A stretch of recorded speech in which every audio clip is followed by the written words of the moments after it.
Hello, very good morning, students. Today is your next topic, changes in state of matter. We have studied about kinds of what is a matter and a state of matter. So today we will discuss about changes in a state of matter. Okay, changes in a state of matter. Matter को आपने देखा था, matter जो आपके पास तीन प्रकार के होते थे, है ना, सॉलिड, लिक्विड, गैस।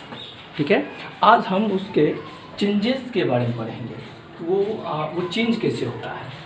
ठीक है, ऐसे आप क्लास 5 में भी पढ़ चुके हैं, मैं क्लास में देखा था। अब देखते हैं changes in state of matter. The change in state of matter, the change in state of matter from one to another is called interconversion of matter। जब कोई भी मैटर वन फॉर्म से अनदर फॉर्म में जब वो change होता है, ठीक है, जैसे आपका आइस है, आइस का पीस, बर्फ का टुकड़ा, वो सॉलिड फॉर्म में होता है। जब वो लिक्विड फॉर्म में आ जाता है, कोई भी स्टेट में, सिर्फ आइस की बात नहीं कर रहा हूँ, कोई भी सॉलिड मैटर, जब कोई भी सॉलिड मैटर वो लिक्विड में चला गया या कोई लिक्विड मैटर सॉलिड में आ गया, तो उसका जो स्टेट चेंज हुआ उसी को हम इंटरकन्वर्जन कहेंगे। क्या कहेंगे? इंटरकन्वर्जन। देखिए क्या कहेंगे? इंटरकन्वर्जन। इसका मीनिंग होता है आंतरिक परिवर्तन। आंतरिक परिवर्तन, इंटरकन्वर्जन मतलब आंतरिक परिवर्तन। आंतरिक परिवर्तन मतलब अंदर में वो अपने आप को क्या कर लिया? चेंज कर लिया, परिवर्तित कर लिया। तो क्या हो जाएगा? Interconversion of state. Interconversion of state, वो जो कोई ऑब्जेक्ट था, उसका जो स्टेट था, उसका स्टेट क्या हो गया? चेंज हो गया, इंटरनली वो चेंज हो गया। ठीक है, अब नेक्स्ट टॉपिक है solid liquid interconversion. Okay, solid liquid interconversion मतलब सॉलिड जो है आपका अब लिक्विड में इंटरकन्वर्जन करवाना है, मतलब सॉलिड को लिक्विड में बदलना है। ठीक है, मतलब उसके सॉलिड को आंतरिक परिवर्तित करना है। देखिए, on being heated to a particular temperature, a solid changes to the corresponding liquid। जब कुछ on being मतलब on being heated, जब उस कोई भी पार्टिकुलर टेम्परेचर पे, कोई फिक्स टेम्परेचर पे उसको किसी भी ऑब्जेक्ट को हीट किया जाता है, हीटेड। ओके, जब कोई सपोज दैट आपका ये 100% डिग्री सेल्सियस आपकी गर्मी है, आपका स्टोव जो है, आप इतना स्पीड में आप उसको हीट दे रहे हैं, आप हमेशा 100 पे ही रखे रहेंगे। ठीक है, आप हमेशा उसको 100 पे रखेंगे। जैसे कि हम लोग गैस चूल्हा का खाना जब मम्मी बनाती है तो उसमें भी आपका एक होता है हाई, एक होता है लो। तो मम्मी क्या कर, जब उनको जल्दी खाना पकाना होता है तो वो हाई पे कर देती है, छोड़ देती है, उससे क्या होता है? जल्दी खाना बन जाता है। तो क्या था? वो सेम टेम्परेचर था, मतलब उस वहाँ पर जो हीट था पार्टिकुलर था, मतलब फिक्स था। और जब आप लो कर दीजिएगा तो वहाँ पे भी सिर्फ हमेशा लो ही निकलेगा। तो वहाँ पे भी क्या हो जाएगा? टेम्परेचर लो, यानी कि वो भी फिक्स हो गया। तो ही कह रहा है एट ए पार्टिकुलर टेम्परेचर, मतलब कोई खास टेम्परेचर पर a solid changes to the corresponding liquid. जब वो सॉलिड क्या हुआ? लिक्विड में बदल गया, उसी के अनुसार, उसके हीट के अनुसार, उसकी गर्मी को जितना लिया, उसको जब बदलने का पावर आ गया, उसको बदलने का जब टेम्परेचर मिल गया, बदलने के अनुसार उसको टेम्परेचर मिल गया, तो वो लिक्विड बदल गया। ठीक है, यही था आपका सॉलिड लिक्विड इंटरकन्वर्जन, मतलब सॉलिड को लिक्विड बदलना है। ठीक है, अभी क्या इसी में आपका एक नेक्स्ट टॉपिक है, the temperature at which a solid melts is known as its a melting point. Mind it my dear students very carefully, this topic is very important। You all have to remember this point very well। When anybody ask you what is a melting point, then that time you have to give the answer, the temperature at which a solid melts is known as its melting point। जब कोई solid किसी खास temperature पे पिघल जाती है, कोई खास टेम्परेचर है उस पर जब वो पिघल जाती है तो उसके पॉइंट को ही मेल्टिंग पॉइंट कहेंगे। जैसे कि जस्ट मैंने कहा कि अभी आप सपोज 100 नहीं 10 ही मानिए, 10 डिग्री सेल्सियस आपका टेम्परेचर है। 10 डिग्री सेल्सियस आप उसको रखे हैं अब वो कुछ देर के बाद 10 डिग्री सेल्सियस पे वो मेल्टिंग होने लगा है, पिघलने लगा है, तो उसकी उसी पॉइंट को हम मेल्टिंग पॉइंट कहेंगे। जब कोई ऑब्जेक्ट एक खास टेम्परेचर पे मेल्टिंग होने लगे तो उसी को हम कहेंगे मेल्टिंग पॉइंट। फॉर एग्जांपल आपका दिया हुआ ice, for example ice, ice means बर्फ, आइस मीन्स बर्फ, ice melts at 0 degree Celsius. बर्फ जो होता है आपके पास, हम जो आइसक्रीम खाते हैं, वो आपको जैसे उसका टेम्परेचर दीजिएगा ना, 0 डिग्री टेम्परेचर दीजिएगा, बस वो पिघलने लगेगा। ओके, नेक्स्ट है आपका कार्बन। कार्बन रॉड आप लोग देखे होंगे, कार्बन पेपर देखे होंगे, ठीक है। कार्बन डाइऑक्साइड जो बोलते हैं वो ऑक्साइड नहीं होगा, सिर्फ कार्बन होगा। तो कार्बन का जो मेल्टिंग पॉइंट है देखिए 3500 डिग्री सेल्सियस, मतलब 3500 डिग्री सेल्सियस पे कार्बन क्या होती है, मेल्टिंग होने लगती है, मतलब पिघलने लगता है। नेक्स्ट आपका एल्युमिनियम, जो आप लोग देखिए एल्युमिनियम फॉयल, एल्युमिनियम पॉट देखते हैं, एल्युमिनियम वायर देखते हैं, ठीक है।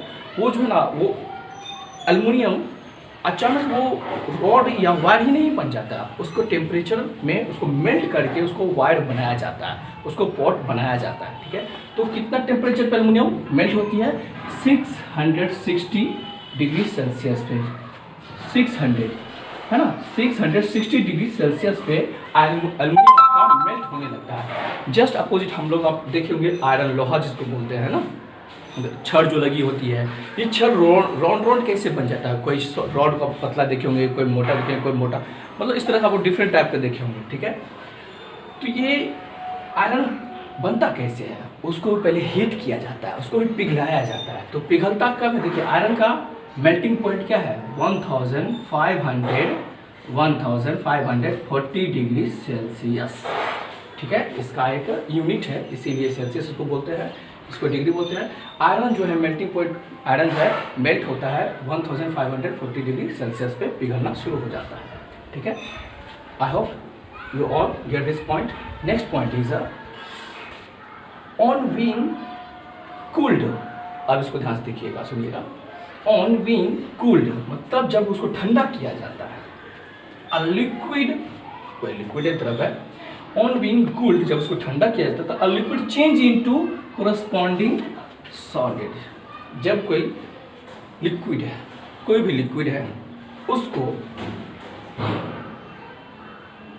ऑन बीइंग कूल्ड, जब कोई लिक्विड है उसको जब ठंडा किया जाता है तो उसके जिस टेम्परेचर पे वो लिक्विड सॉलिड बन गया, ठीक है, उसमें भी टेम्परेचर देना पड़ता है, चाहे वो टेम्परेचर -डिग्री हो या +डिग्री हो, चाहे वो काफ़ी ठंडा हो या काफ़ी गर्मी हो, वो उसमें भी टेम्परेचर दिया जाता है। Solid at a temperature called its freezing point.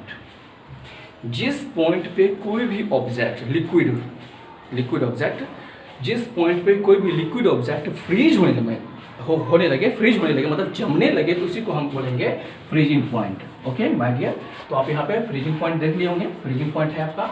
अब मैंने ऊपर में आपको मेल्टिंग पॉइंट बताया था, मेल्टिंग पॉइंट, फ्रीजिंग पॉइंट, ठीक है। अभी यहाँ पर लिखा हुआ है कोरस्पॉन्डिंग का मीनिंग होता है इसी तरह या उसके अनुरूप, ठीक है। अब आते हैं हम लोग फ्रीजिंग पॉइंट देख लिए, लेकिन अब फ्रीजिंग देखते हैं क्या होता है। The change in state from liquid to solid is known as freezing.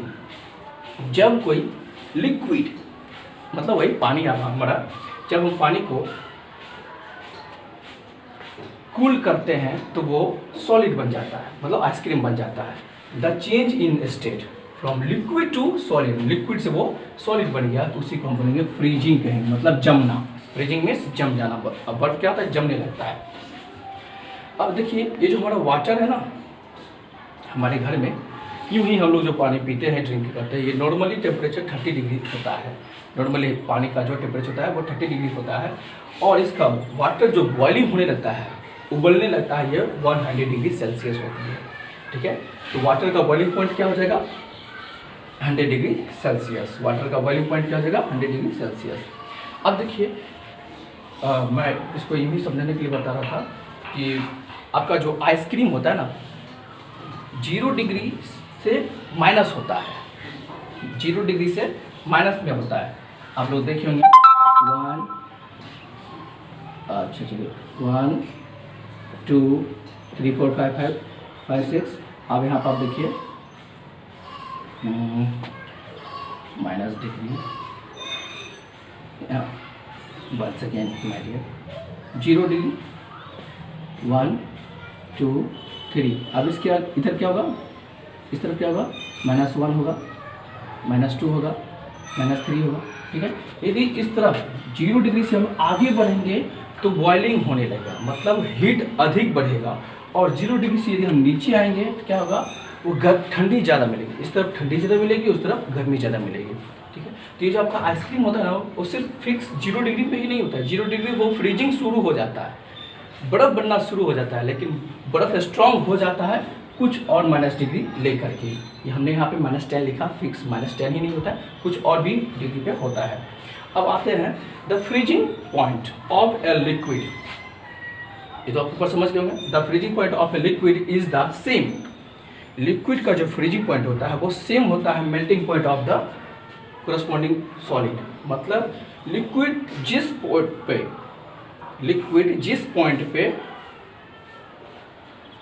Freeze होता है, the freezing point of liquid, जिस पॉइंट पे लिक्विड फ्रीज होता है उसी पॉइंट पे आपका क्या होता है, सॉलिड का मेल्टिंग होने लगता है।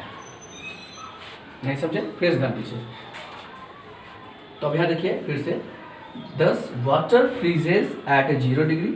इसीलिए वाटर जो है, इसे आप समझ जाइएगा, वाटर जो है 0 डिग्री पे बर्फ बनने लगता है, as ice melts at 0 degree. और वाटर, पानी जो है बर्फ बनना शुरू कर देता है 0 डिग्री पे, है ना। पानी जो है आपका बर्फ बनना शुरू हो जाता है 0 डिग्री पे। लेकिन आपका जो बर्फ होता है, मैंने अभी जस्ट कहा था कि बर्फ सिर्फ 0 डिग्री पे ही नहीं अटका रहता है, 0 डिग्री से माइनस में भी होता है, तब जाकर वो बर्फ बन पाता है। तो पानी जो है बर्फ बनना 0 डिग्री पे से शुरू होता है, और सॉलिड जो है 0 डिग्री पर से पिघलना शुरू हो जाता है। कोई भी सॉलिड है उसको 0 डिग्री देते हैं ना, तो वहाँ पे पिघलना शुरू हो जाता है। एज आइस, मतलब बर्फ को आप जब उसको 0 डिग्री दीजिएगा तो वो पिघलना शुरू हो जाएगा। तो both ice and water exist together at a same temperature. तो वाटर का जो एग्जिस्टेंस है, अस्तित्व है, वो दोनों का सेम टेम्परेचर पे होता है। Thank you. I think you have all get this point. Okay, see you in the next class.